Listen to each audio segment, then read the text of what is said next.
Chapter में हम बात करेंगे इनवर्ड रेमिटेंस की। तो जो हमारा इनवर्ड रेमिटेंस होता है, तो हमारा जो foreign exchange facilities for individuals का जो सर्टिफिकेट एग्जाम होता है, तो उसका सेकंड चैप्टर है इनवर्ड रेमिटेंस। तो इनवर्ड रेमिटेंस के बारे में बात करेंगे।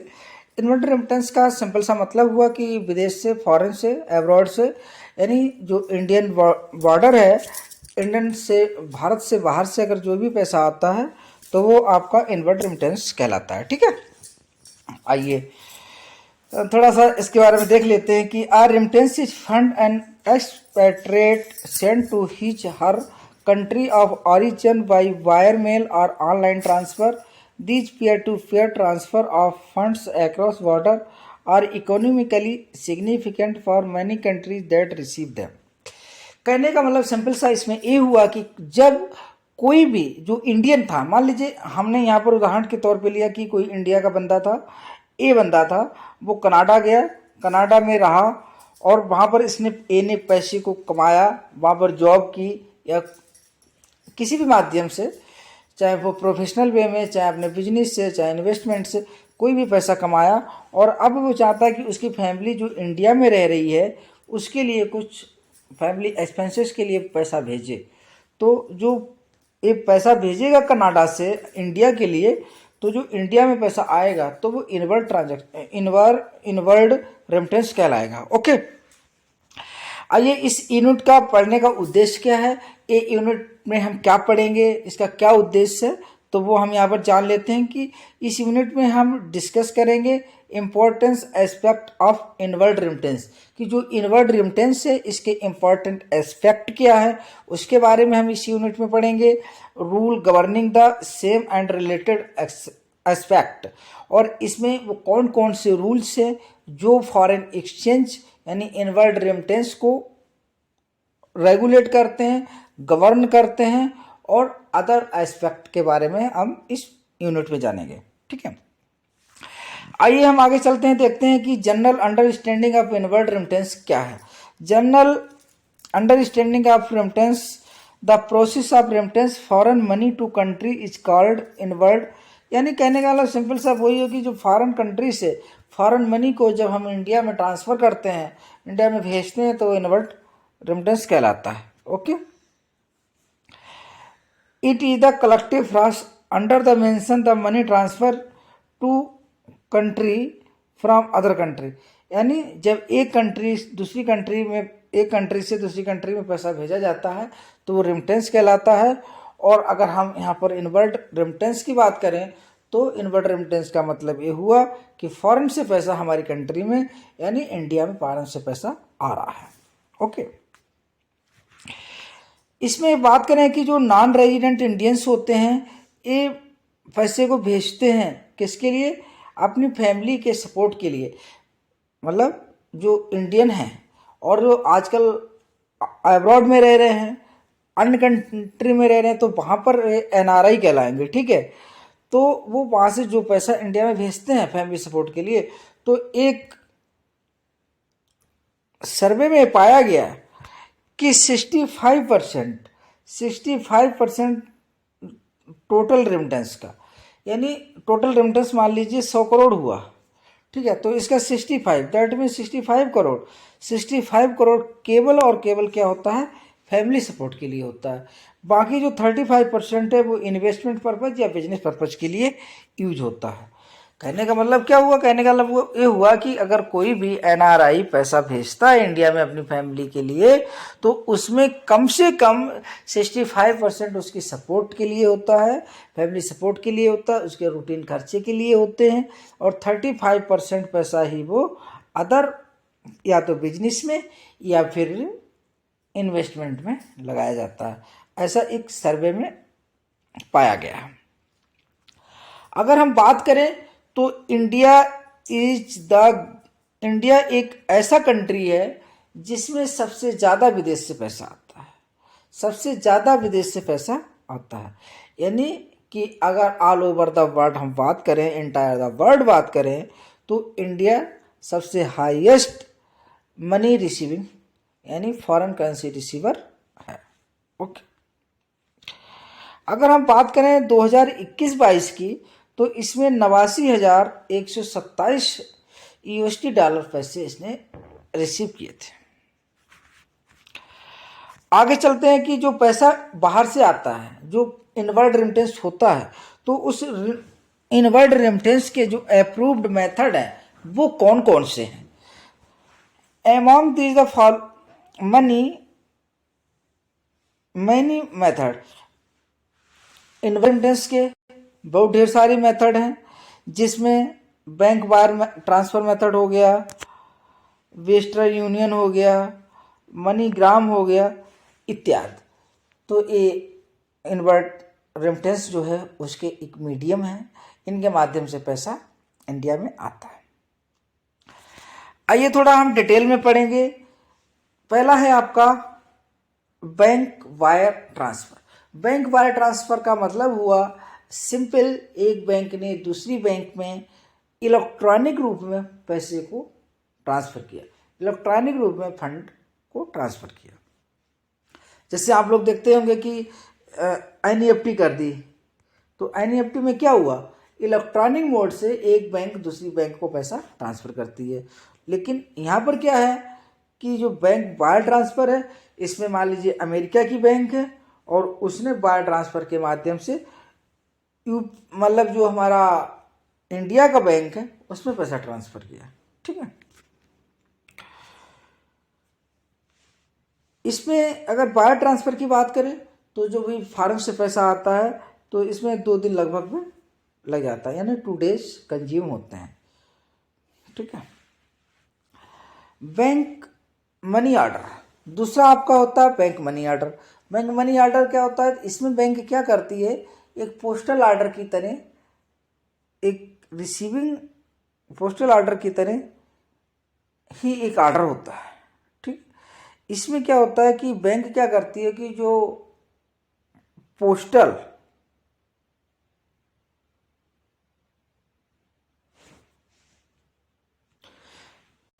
इसमें सिंपल सा क्या होता है कि मनी ऑर्डर, जैसे पोस्टल ऑर्डर होते हैं उसी तरह से बैंक क्या करती है, वहाँ पर मनी ऑर्डर खरीद लेती है। ठीक है, और उसको क्या करती है, पोस्टल डिपार्टमेंट के माध्यम से इंडिया में भेज देती है और जो भी बेनिफिशियरी होता है उसको पैसा मिल जाता है। यानी अभी तक हमने पढ़े कि जो अप्रूव्ड मेथड है वो आपका, जो अगर पहले मेथड की बात करें तो वो आपका हो गया बैंक वायर ट्रांसफ़र। दूसरे मेथड की बात करें तो बैंक मनी ऑर्डर हो गया। तीसरे की बात करें तो आपका फॉरेन करेंसी चेक हो गया। फॉरेन करेंसी चेक का मतलब ये हुआ कि ये सिंपल है कि जो एनआरआई है उसने एक चेक काट के दे दिया, चेक पे दे दिया कि इस बंदे को पेमेंट कर दिया जाए, इतनी अमाउंट का पेमेंट कर दिया जाए। तो इसमें क्या होता है कि जो फॉरेन में अगर कोई चेक काटेगा तो इंडिया में आते आते अच्छा खासा टाइम लग जाता है। यानी एक सर्वे में पाया गया मिनिमम इसमें 20 से 25 दिन का टाइम लगता है। ठीक है, लेकिन इसके लिए क्या है, कोरियर वगैरह की सुविधा अवेलेबल है आजकल, तो इतना टाइम नहीं लगता है, जल्दी हो जाता है। ठीक है, इसी तरह से फॉरेन करेंसी ड्राफ्ट, फॉरेन मतलब जब कोई एनआरआई है, मान लीजिए कनाडा में रह रहा है या अमेरिका में रह रहा है, तो उसने क्या किया, वो अपनी बैंक में जाएगा, जो भी उसके नियरेस्ट बैंक होगी वहाँ पर जाएगा और वहाँ से एक फॉरेन करेंसी में क्या करेगा, एक डीडी बनवा देगा, डिमांड ड्राफ्ट बनवा देगा और उस डिमांड ड्राफ्ट को इंडिया में भेज देगा। और इंडिया में जो भी उसका फैमिली का मेंबर रह रहा होगा वो क्या करेगा, उस डीडी को लेगा और जिस बैंक में उसका खाता होगा उस बैंक में जाकर के डीडी को जमा कर देगा। और उसके बाद में जो बैंक है, तो अगर वो ईडी बैंक है यानी कि वो खुद ही आईबीडी ब्रांच है, तो वो क्या करेगी, फिर वहीं पर पैसे को उसको रियलाइजेशन दे देगी, यानी पैसे को उसके खाते में क्रेडिट कर देगी। अगर दूसरी जगह से उसे पैसा मंगाना होगा, दूसरी ब्रांच से मंगाना होगा, दूसरी बैंक से मंगाना होगा, तो वहाँ से फिर 1-2 दिन का ट्रांजैक्शन में टाइम लगेगा। इसी तरह से आपका है रेमिटेंस कार्ड। ये एक प्रकार के प्री लोडेड कार्ड होते हैं और इसमें क्या होता है कि इन कार्डों को बार बार रिलोड भी किया जाता है। ये एक एटीएम जैसा कि डेबिट कार्ड होता है, डेबिट कार्ड की तरह एक कार्ड होते हैं। इसमें क्या होता है कि एक बार में जैसे मान लीजिए हमने $5,000 पैसे को इसमें रख दिया, वो खर्च हो गए, फिर रख दिए, फिर खर्च कर दिए। जैसे हम आपका डेबिट कार्ड होता है, डेबिट कार्ड में क्या होता है कि अकाउंट में पैसा हमने जमा करा दिया, जब तक रहेगा जब तक खर्च करो, फिर ख़त्म हो गए फिर आपको खाते में जमा कराने पड़ेंगे। तो इस तरह से ये आपके रेमिटेंस कार्ड होते हैं। ओके, आइए नेक्स्ट चलते हैं। डायरेक्ट ACH ट्रांसफ़र, इसमें क्या होता है कि NRI अथराइज्ड बैंक, NRI क्या करता है, किसी बैंक को अथराइजेशन दे देता है और कहता है to withdraw fund from his foreign bank account as per instruction. उसने जो इंस्ट्रक्शन दिए हैं उन इंस्ट्रक्शन के अकॉर्डिंग अनुसार फॉरेन बैंक को यह आदेशित करता है कि आप इससे पैसे निकाल लो। This method is recommended when the NRI has to send money home on regular basis. ये उस कंडीशन में किया जाता है जब कोई NRI रेगुलर बेसिस पे पैसा भेजता है। आइए थोड़ा सा इसको समझने की कोशिश करते हैं कि NRI authorized a bank, NRI एक बैंक को ऑथराइज कर देता है, generally an Indian one, to withdrawal the fund from his foreign account, जो उसका फॉरेन बैंक अकाउंट है उससे पैसा निकाल ले, ऑज पर इंस्ट्रक्शन, कि जो उसने इंस्ट्रक्शन दिया। जैसे ये बंदा है कनाडा में रह रहा है, कनाडा में उसका अकाउंट है, उससे उसने उस बैंक, मान लीजिए बैंक ऑफ कनाडा में अकाउंट है, ठीक है, तो बैंक ऑफ कनाडा में फॉरेन, चूँकि कनाडा में है तो फॉरेन करेंसी में होगा। तो ए ने कहा कि भाई ऐसा है कि इसमें से हर महीने इतना पैसा निकाल करके हमारे इंडिया में जो हमारी फैमिली है उनका ये अकाउंट है, वहाँ पर आप रिमिट कर दिया करो, ठीक है। यानी जैसे कि हम लोग बैंकों में क्या करते हैं, स्टैंडिंग इंस्ट्रक्शन लगाते हैं, ठीक है। तो ये उनके लिए ही होता है कि जो रेगुलर बेसिस पे पैसा भेजते रहते हैं। ओके, आगे आइए। आगे हम बात करते हैं इनवर्ड रेमिटेंस लिमिट की। तो इसमें कोई एक स्पेसिफिक कोई ऐसा रिस्ट्रिक्शन नहीं है कि कितना भी रेमिटेंस इंडिया में आ सकता है, ठीक है। लेकिन उसको जो फेमा एक्ट है, फॉरेन एक्सचेंज मैनेजमेंट एक्ट 1999 है, तो उसके जो रेगुलेशंस हैं, नियम है, गाइडलाइन है, उसको फॉलो करना पड़ेगा। Okay, A reason for the could be increase the foreign exchange inflow to country। अब देखो इसमें क्या है कि क्यों ऐसा, क्यों रीजन है, रिस्ट्रिक्शन क्यों नहीं है।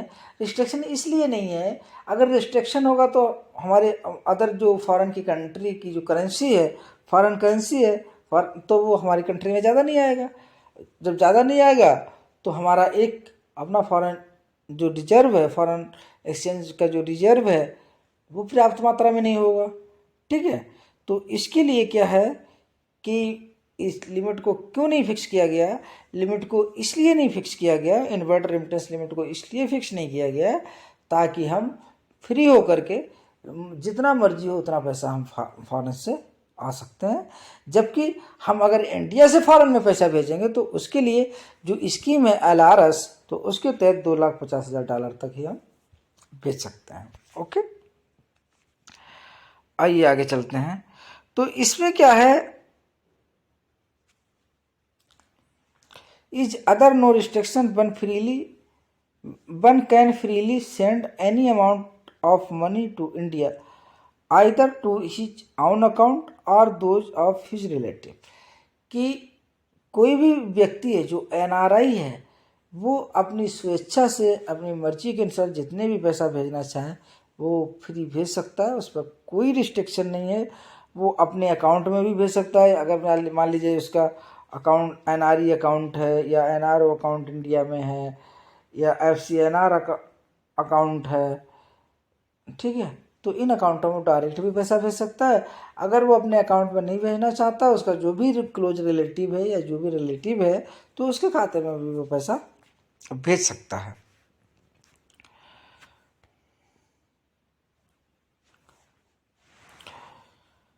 It is a fact that the foreign inward remittance certificate is not required for any of the remit to India if they involve remit of NRI।